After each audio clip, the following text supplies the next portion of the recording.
Colby Covington is here. Hey, Colby. How are you, man? Welcome, man. How are you? Good to see you. You too.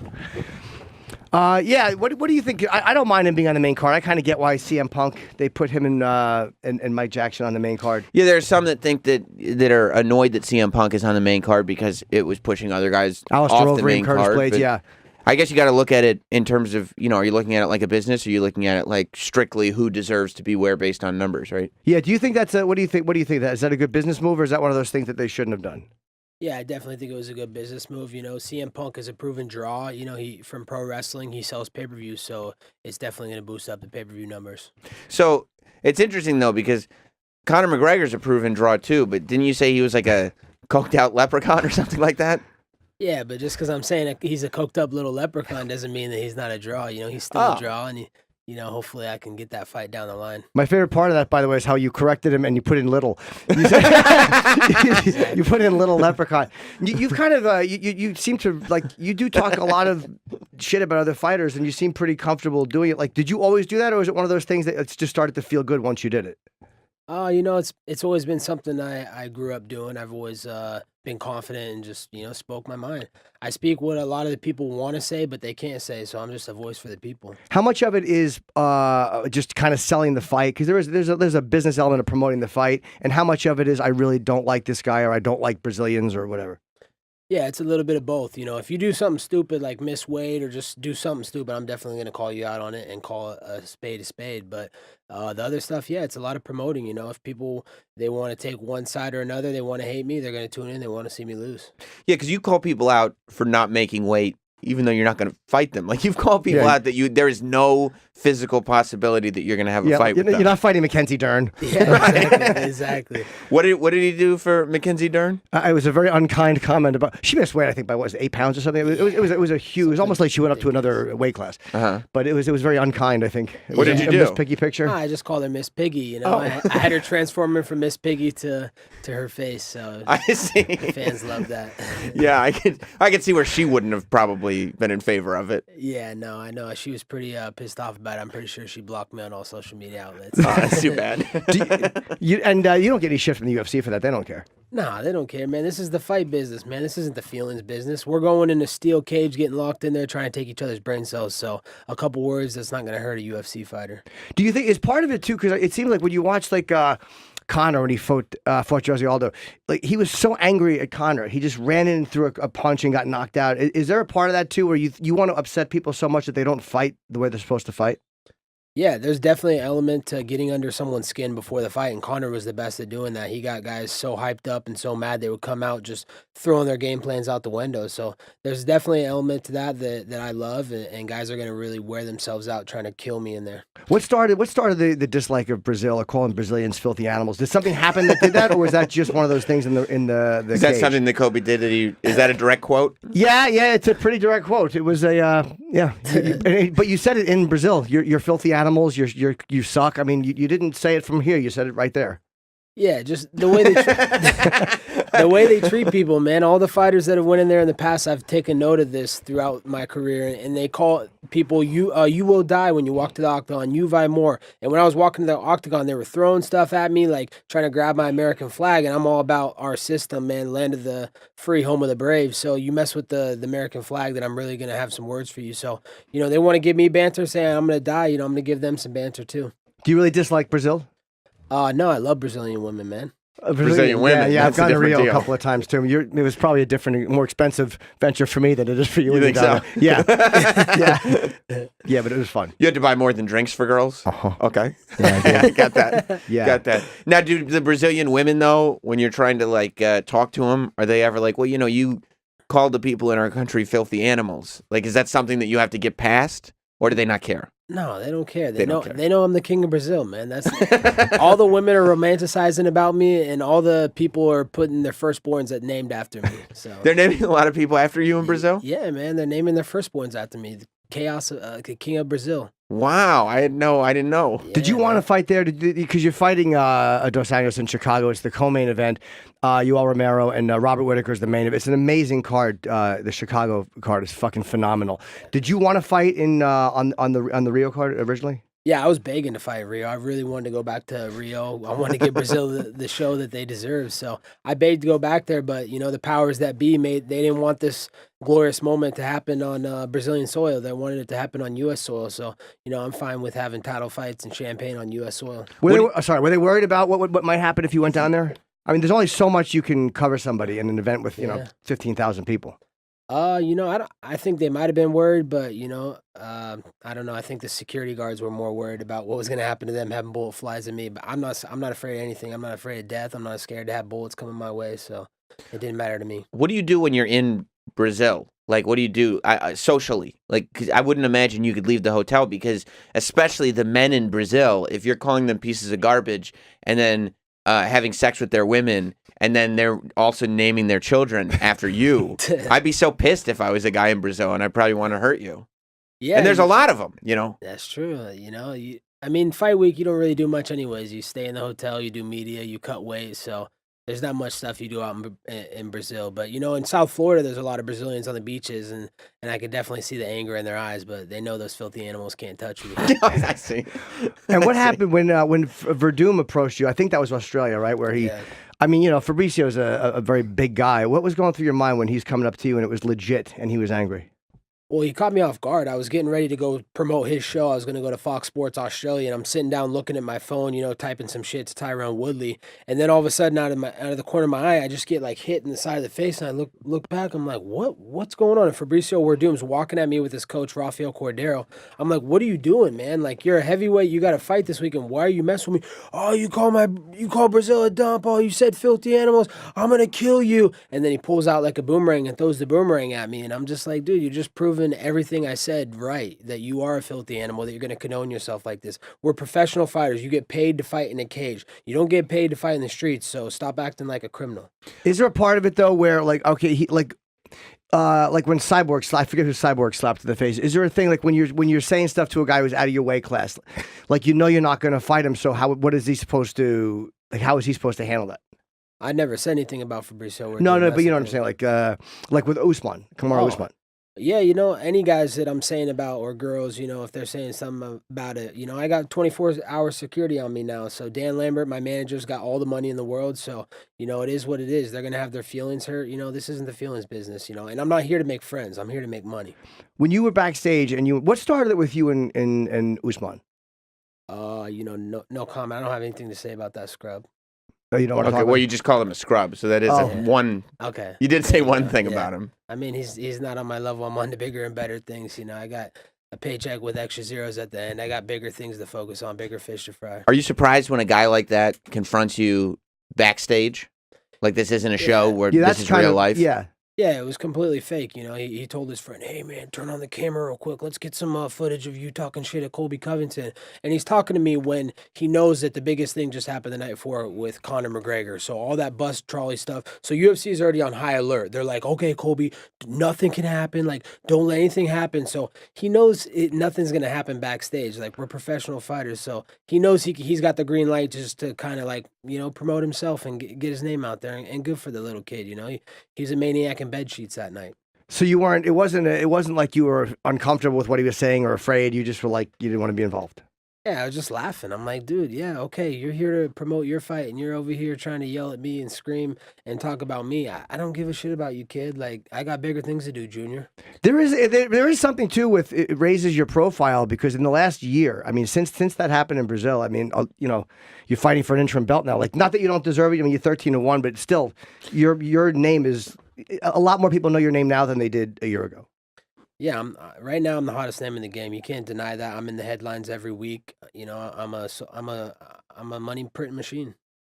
And I mean, historically in UFC, the people who talk shit, they end up getting. I mean, they're all good fighters, but they end up getting better fights. They end up making more money. Like, that is kind of what happens because it gives people a reason to care about this fight. Like, this isn't just like, okay, I care because it's two great athletes competing. It's like, no. There's a real personal rivalry happening here. Now, are there things that people can say about you that would make you, because you're saying we're professional fighters, you shouldn't be doing stuff like that, but you take a lot of shots. Are there things that if people were taking shots at you the way you take shots that you wouldn't be as professional? No, say whatever you want to say. Like, I don't block anybody on social media. You want to come over, you want to say you want me to die, you want ISIS to come get my family. I get those messages every day. So, say whatever you want. Nothing's going to hurt my feelings. I'm not a snowflake. It doesn't hurt you when somebody says, I want ISIS to come and kill your family? Not at all. I just kind of laugh at it that they get so emotional, that they're into their feelings like a little girl. You're a strong man. Yeah, that would probably bother me. It would bother you? Oh, yeah. Sometimes they mock my appearance. How about when you said Mike Perry, you badmouthed Mike Perry's girlfriend. Was that just one of those things in the moment, like that you're like, or do you stand by that, or were you like one of those things where you're like, I kind of shouldn't have said that? No, I completely stand by that. You should have heard some of the stuff he was saying in the lead up to his fight. Oh, Colby's going to suck my dick. Oh, Colby's going to do this. He's talking a lot of shit. We fought on the same card when I fought in Sacramento. So, his girlfriend was chattering too. And she chatters at fighters too. Oh, my boyfriend's going to knock you out. So she's not exempt, like she's not, you don't get a free pass. Remember Edmund Tarverdin? He used to get so much shit in Ronda's corner, and he got all the shit. So where's equalism? Like, you want to be treated fairly like a man, and treated like a person. She's not safe. Okay, so you're saying because she was kind of a part of that world, and okay. So the question on everybody's mind, besides your fight in Chicago, are you gonna, when you're in Chicago, are you gonna slap Joe Rogan? Joe Rogan has asked you not to. I saw it on his podcast. Yeah. You said that you might. That there was a chance that you would go over to the commentary table and smack him because Joe Rogan made comments that you made about Jon Jones, kind of telling you should maybe relax because Jon Jones is a bad motherfucker. And you responded with, maybe Joe Rogan should relax. I'll smack him when I see him in Chicago. Are you going to smack him? I can't give away my secrets. I'm definitely going to have a talk to him face to face. And when I see him face to face in Chicago, I don't know what's going to happen. Tempers might fly. I might do something crazy. You just have to tune in. So this is what I can't wrap my head around. That I feel like these fights, you would have to be so focused on the fight to do them successfully. But I feel like you just fire so many shots at all times that every time you walk in a room, there's like 150 rivalries happening all at once. How can you possibly concentrate on a big fight while also knowing, maybe I'll smack the commentator when I'm done. And, that guy over there. And, there's a Brazilian guy in the audience. That's right. I call him a filthy animal. Yeah, and, some of the heavyweights are pissed. Yeah, there's a middleweight throwing a fucking didgeridoo at me. like, how do you possibly concentrate? That I'm just very calm under pressure. And, my movement that I got going on, the Nerd Bash movement, no nerd's safe, so nobody's safe, and I don't let things get to my mind. A lot of people, they have so many things going on in my mind. I just, I stay calm and cool and collected. Does part of it too, like with all these distractions and all this stuff, whether it's Rogan or it's shit about John, does part of that kind of keep you from having to be obsessed with the fight? Like sometimes when your mind is focused on 10 different things, you don't have to focus and worry about the one thing. Does it kind of keep you a little bit more even? Yeah, absolutely. Guys sometimes get so focused on fights. Oh, I need to do this. I need to train extra. I need to do this. I don't like to be that way. I like to not think about it. I know how to fight. I know I'm the best fighter in the world. So it's more just, going through the motions. And I know when I get out there, I'm going to turn on that switch. But in the meantime, I just like to stay cool and calm. And that's how I stay calm. Tell me about the Nerd Bash movement. Because I thought we were kind of living in a society where we were empowering geek culture and Comic Cons are these huge pop culture events and video gamers make millions of dollars and all this stuff. Like I thought geek and nerd culture was kind of a powerful thing now. But what is the Nerd Bash movement? Well, let's first establish who the nerds are. Okay. The nerds are all these Cheeto-eating dorks that are in their mom's basement and they want to play Fortnite and UFC Matchmaker and tell me how to do my job. They haven't done shit with their lives, but they want to come on social media and act like they can tell me what to do. And all I got to say is next nerd on the guest list is Ralphie Dos Nachos. A slight mispronunciation. Yeah, a little bit. And they're fighting the co-main event. And the main event's a great fight, too. Yoel against Rob Whittaker. They fought once before, and then I guess there was an injury, and now Yoel is back fighting for the championship. But I'm surprised they moved Overeem down onto the prelims. I kind of wanted to see him on the main card.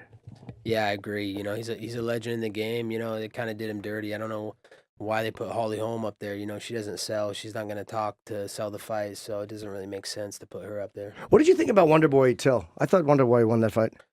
I thought Wonder Boy won. It looked like a game of patty cake, though. That's not what the UFC pays for. I mean, it looks like they're trying to mimic like Tyron Woodley. He's made this whole division boring, and that's why I'm here to save this division and make this division great again. Because these guys are out there, they're just throwing the least amount of significant strikes. I mean, look at them in their fight. They're throwing the most amount of significant glove touches and the most significant hugs ever in a fight. That's just a joke. It's sad. Yeah, Woodley got a lot of shit because of his Damian Maia fight, but I kind of like, I guess like, what are you supposed to do? Every time you throw a punch, Maia's going to try to take you down. You handled him a lot differently.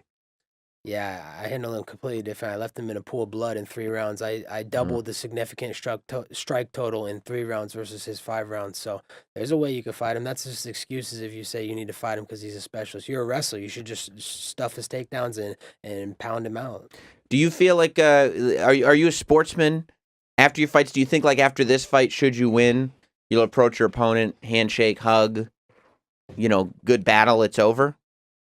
I'm definitely a sportsman, but I don't know about a hug. I might be like, hey man, acknowledge, hey, good job, man, good fight, but we're warriors, we're putting it all on the line. So, but I mean, I'm not gonna be hugging like every round, trying to hug every 5 seconds. Good job, man. You're here for business. I'm here for business. Now, what if you go in and be like, hey man, that was a great fight, and he's like, fuck you, you still call me Dos Nachos. Like, I'm not happy with you. Yeah, that's what I'm expecting, is these guys there's not going to be any sportsmen about it. They're going to be salty after I knock them out, and they're not going to want a handshake or hug, Although I'd be after pissed. Chael Sonnen and Anderson Silva, if those guys get hug at the end of it, I mean, anybody can get along at the end of a fight. That's true. Would you look at what Chael Sonnen did with Anderson Silva as kind of like a blueprint for how somebody can successfully, because I mean, Chael Sonnen took promoting to a different level, I think, in UFC.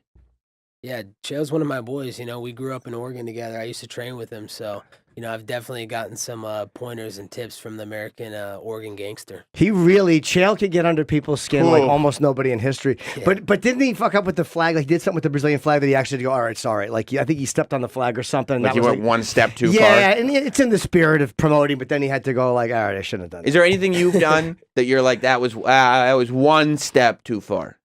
No. No. I know where the line's at. I don't ever cross the line. I step right up to it. I'll put my toes right on the line, but I don't ever cross that line. What is your line? Yeah. What is your personal line?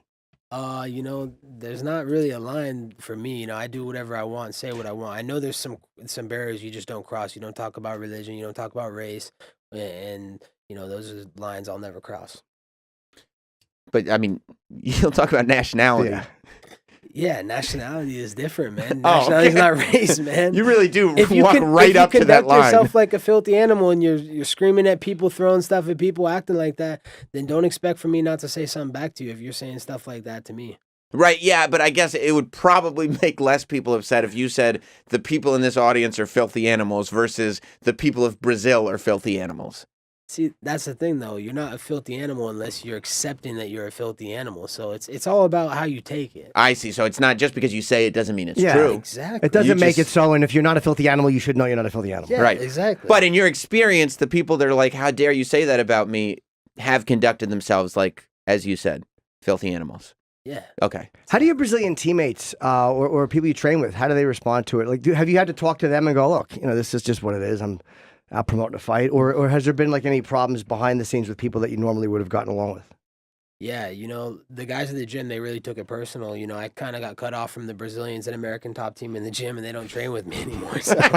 But it is what Did you it try is, to man. tell them, hey guys, I mean, you're not filthy animals just because I said it. We can still train together. Yeah, my manager actually had to sit down with him. He owns American Top Team, Dan Lambert, and he had to sit down. Hey, man, Colby's just trying to sell fights. He's trying to make money. He's trying to get a title fight. So he sat him down and gave him the Q&As. But, at the end of the day, they take stuff personal, and they really take pride behind their country. Yeah. So was there a moment where they were like, we're just not forgiving this guy, or did you not want to dial back, or did they want an apology that you wouldn't give? Yeah, exactly. They want an apology that I wasn't going to give. I said, hey, man, I'm promoting my fights. If you got a problem with that, then you know where the door is.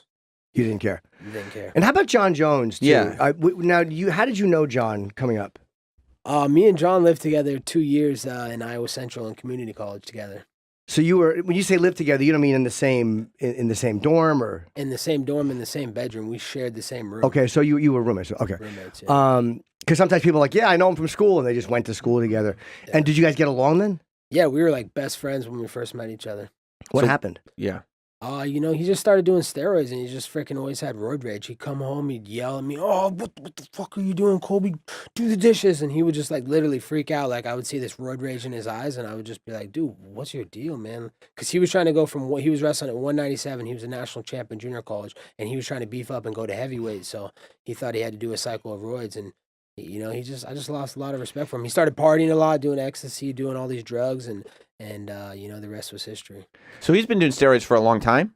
Yeah, he's been doing them since college. Wow. I hate to think that about Jones. Yeah, how does he get as far as he did, like in the UFC, for example? Because he had a good run. Well, USADA wasn't always testing, though. That's exactly. USADA didn't come around until like, I think 2 years ago or so. I see. So they're kind of recent with the sport. Before, they weren't really testing as much. Did everybody kind of know? Like, did everybody, like, you knew, obviously, the whole time he's in UFC, that guy's using steroids. Yeah. Do people in the UFC, do fighters know, okay, we all know what the deal is with Jones, or does it not really come out until it's a story? I think a lot of people knew, he was wrecking Bentleys that the UFC gave him. He was, hookers in the back of his car partying, cocaine bingers all night, and then he was fighting the next day 5-rounders. Make no mistakes about it. It's just not possible to do that at that high level without, putting some chemical performance-enhancing drugs in your body. And we can, of course, only take your word. We don't know for sure, but you were his roommate. This last time in the Cormier fight, didn't they say it wouldn't have made sense for him to do this? Like that it must have been an accidental because it wouldn't have he would have absolutely known they were going to test him. So like, why would he have done? I don't know what he got popped with this last time. Is it Trinabol? Is it called? Or something? Especially after he did his whole apology tour of like, I've changed my life around. He dressed differently. Everything was different. We had him in here talking. He's a whole different person. And then 2 weeks later, he got popped again. Yeah. Of course, man. Anything he says in the media or in interviews, it's just it's a front. He's one of the fakest dudes I've ever met. He says he's all about God, and he's all about this. If you're all about God, why are you out there cheating on your wife? Why are you doing all these stupid things? Like you're not a fan. You're not a guy of God. So stop pretending to be. Just embrace your villain role. Embrace the bad guy person that you are. He'd probably get you a lot more money. Did you have a falling out with him like that was like, okay, fuck you, and then fuck you? Or did it just kind of over time be like, I'm going to shit on him too? Like, I don't like him anymore.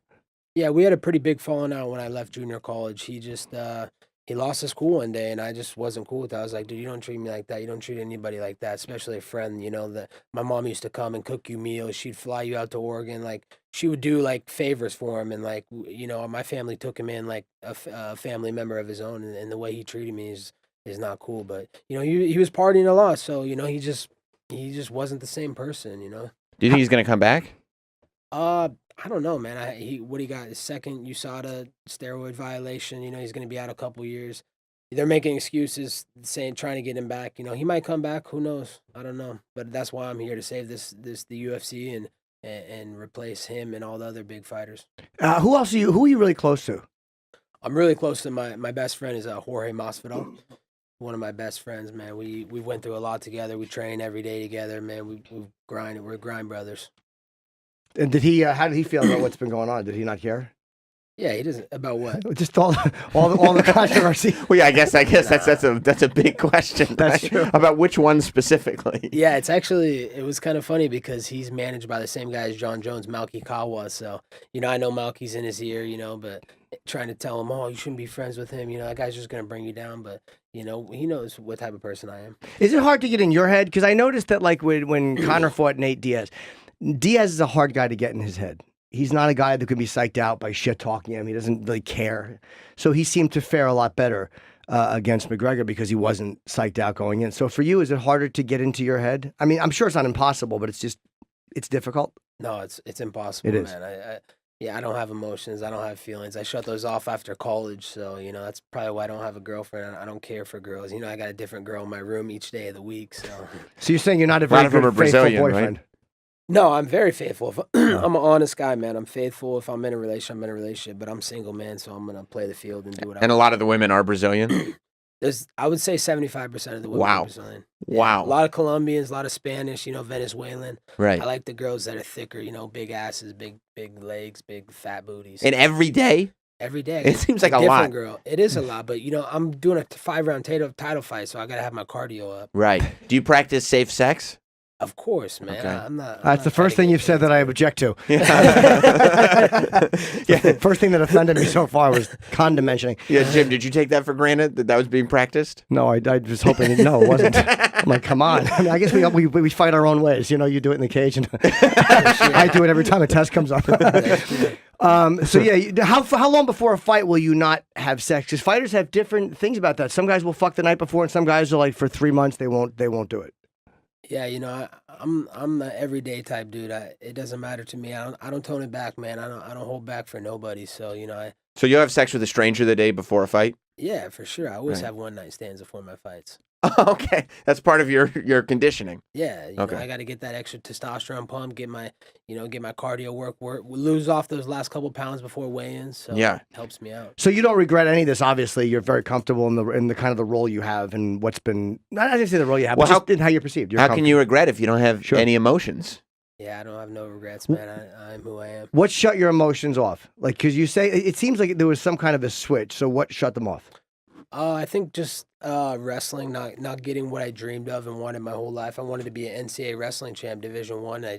I fell short. I got fifth. It was unacceptable. I should have won it that year. And I don't know. I had so much feelings and I let it get to me so much, and I was so emotional about it. And I was just like, I'm not going to be like this anymore. Especially coming into this business. This is not a business you want to have feelings. This isn't a feelings business. So you decided that because it's crushing if you want to win something and you don't win it. So you got crushed mentally because you didn't win this tournament, and then you were like, no more. Yeah, and then I was just like, I shut it off. I was just like, I'm just going to be like a robot. I'm not going to care what people think of me. Everybody has a worthless opinion, and they want to state it. So, I'm not trying to make anybody happy. Was it after you lost? Were people saying shit that you didn't like? Yeah, there's always haters along the way, in college, high school. There's always people that have opinion on the internet, so, I just was sick of hearing those opinions. Opinions don't matter, and they're not going to make a difference. The opinions aren't going to help Ralphie Dos Nachos on June 9th when we're in the octagon. I don't think that's his name. No, but it's he knows who he means. Oh, okay. So when are you going to Chicago? I'm leaving to Chicago tonight. And what will you do when you get there? Like, do you go out at all? Like, you don't seem like you're just going to... You have to hole up in the room, I guess, the night before. I guess you're doing a weight cut now? Yeah, I don't really cut much weight, man. I fight in my natural weight. Most of the guys, that are cutting lots of weight, they think they get an advantage. I don't need an advantage, man. I just fight in my natural weight. And it would be tough, too, if you're cutting weight to have a one-night stand, like, right at the... Because you don't have the energy, right? Exactly. And you have to keep your energy up. Yeah. For your virility. Yeah, I'm all about putting in, giving the girl, equal treatment. I got to take care of her. So I got to put in a good hour, pound. An hour? Yeah, man. Oh, my God. Yeah, I'm good for 7 minutes, and that's it. Yeah, and that includes the drive home. And Okay, so you fight at your own weight. That's actually... I always wonder why guys will cut like 13 pounds or 15 pounds. It's like there's no way that the putting that on with fluid or food in 24 hours can make you that much better than somebody who's fighting at their natural weight. Well, especially since Kobe releases 15 pounds of fluid the night before a fight. Yeah, it doesn't make sense to me. It's not healthy. It's not healthy. These guys are draining a lot of water from their brain, and that's why a lot of them are getting knocked out a lot easier. I've never understood it. I fight at my natural weight. I'm not afraid to fight bigger guys. I know what's going to happen to them. Yeah, they said a lot of people since they're doing this earlier weigh-ins now. There's a lot more people have missed weight for some reason because I guess they have less time to cut. Less time to cut. A few hours less time to cut. Wow, so they're going like the last 5 to 10 pounds, whatever day of, or 2 pounds, whatever. 2 pounds, whatever it is. Yeah, but it gives them more time to hydrate and eat up. So I think it's better for a lot of those guys. It doesn't matter for me. I'll weigh in an hour before. That's what I'm used to doing in wrestling season is weigh in an hour before and then wrestle. So that's why I've always not cut weight because it doesn't make sense for me. Yeah, I mean, wouldn't it be honester or more honest for this honester?